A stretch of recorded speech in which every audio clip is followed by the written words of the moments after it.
Okay, I'm here with Shani Rigsbee, and we're here to talk about the action thriller Dark Asset. And I gotta tell you, I saw this and I found this to be a different approach to what I was used to. I thought it was gonna be a full-on action thriller full of everything, but it just blew me away, like the different type of storytelling that was told. But overall, I actually enjoyed it. So great job on it. Cool, I'm glad you did. That's the idea, is to kind of keep them guessing. So I'm glad it did. I'm glad that worked for you. So my first question for you is, what was it like? Well, how'd you get the role of Agent Wilds? Where was that all come from? So I got the role because I was a producer on the movie, truth be told. Actually, this film started, believe it or not, with a kind of a group of ladies. And that's surprising because we wanted to explore this idea of, the chip in the brain and all the things that we've kind of seen come to fruition now. We were discussing this probably 6 years ago. And we wanted to tell the story, but also make sure that we had strong female characters in this mix. And I think we accomplished that in a different sort of way. You don't see them coming. But the project evolved over time and to where we are now. But I was sort of always the original storyteller, came up with Agent Wilds, and I thought it was fun. It's very different from my real life. Yeah, that is interesting. And what I found, your character is kind of mysterious. Yeah. I could have sworn from when we first meet you, I thought you were going to be a villain in this because the way you Yeah. come across Dr. Kane and the whole experiment, I thought for sure you were going to be like a bad guy. Like, oh, it's like she's going to be a villain in this. I love it though. I love that because I think that's good. I think it's good for people to wonder who's who. So you shared a lot of screen time with Robert Patrick and Byron Mann, and you know those guys to me are kind of like legends in a way. What was it like working with those two? Super fun. Both very, very professional, know their craft inside out. And we were working under pandemic protocols at the time. So, that's a wild time because we're all in masks and doing all the stuff. And then we get on the set, we take all that off. And it's like, oh, that's your face. That's me. Hi, here we are, and we have to go to work. But everybody was so professional and working under tight scheduling. And, we just got in there and did our job. But both guys, Robert is hilarious. He's a very funny guy. I don't know if people know that because you think of T2 and you think, all these people, that he's played, but he's a very funny guy. Yeah, and Byron, I've seen him in a lot of action flicks since Street Fighter actually, and back in the '90s. So I followed his career for a while, and to see him take the lead in this was really quite interesting. And he kind of reminded me of his character reminds me like even though it's called John Doe, he has this James Bond charm to him, especially throughout the whole second act where Yeah. he's having a conversation with Jane and he's just like the way he just comes across, it's like he's charming enough to say, He nailed what's going on. I thought that was really cool because I've never seen him do that, like that much. So it'd be so cool to see him do Well, something like that. yeah, exactly. And you knew him from Street Fighter.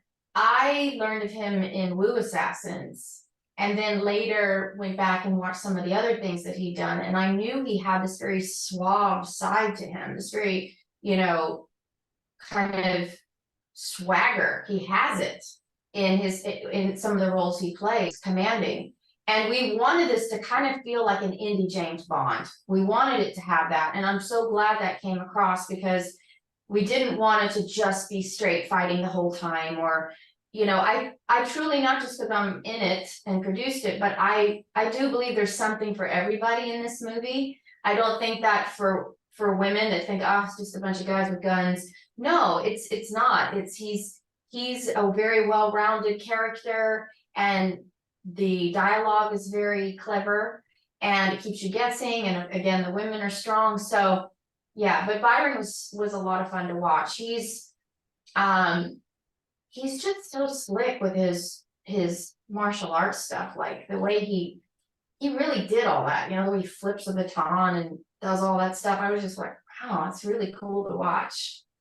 Yeah, and, what I also liked was, you mentioned Robert Patrick being, funny offset, and then, yeah, as you said, he's a well-known, like, villain actor, he plays all these crazy, not just T2, you think the Marine and even True Blood, he plays these rough and tough characters, and, I and here, he does it again here playing this crazy doctor, and I mean, Yeah, I think he just elevates the film, quite frankly. He just helps elevate it, with the villain side of things where, John and Jane were kind of like more they're even though they're supposed to be like the so-called maybe the heroes, if you will, it's their right. conversation. It's like watching my dinner with Andre, but with the action-packed flashbacks or everything that's going on. And as you mentioned, I like the fact that it kept you guessing because I kept wondering, I kept looking at like, what's gonna happen next? What's gonna happen next? And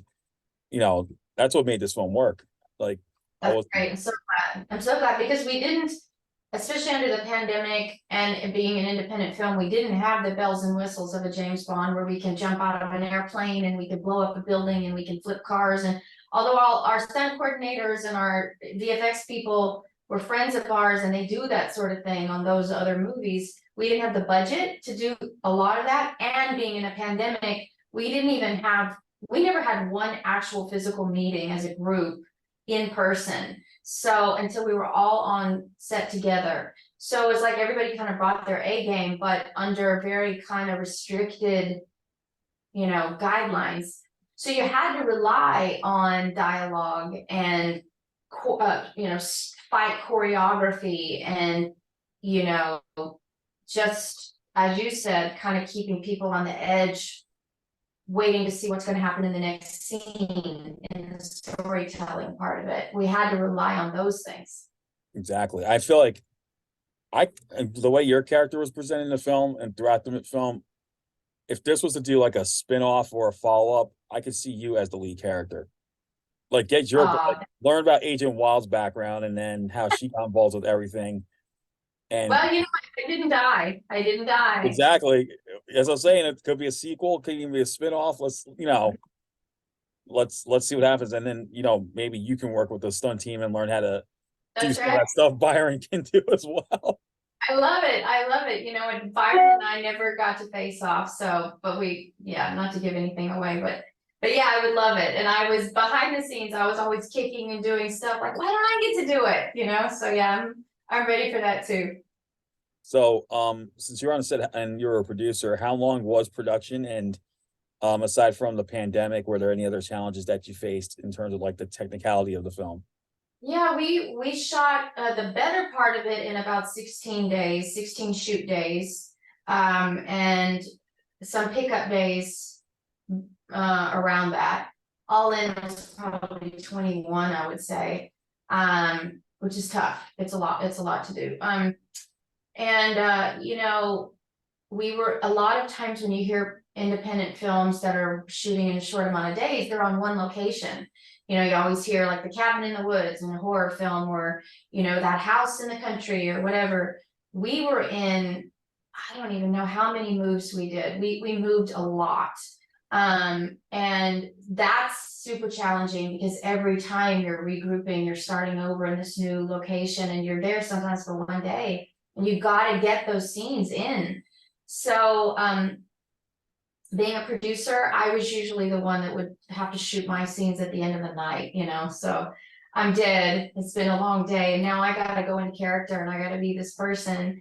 And it's like hour 12, but I gotta flip that switch and do it. So that was hard for me, but I had to always kind of monitor the betterment of the whole project too and make sure everything was okay. Because I know I could always sort of figure it out if I had to come back and do it again, for myself. But some people were on, like Robert was on a limited window. We had to get him in and out. And actually Byron was too, now that I'm remembering.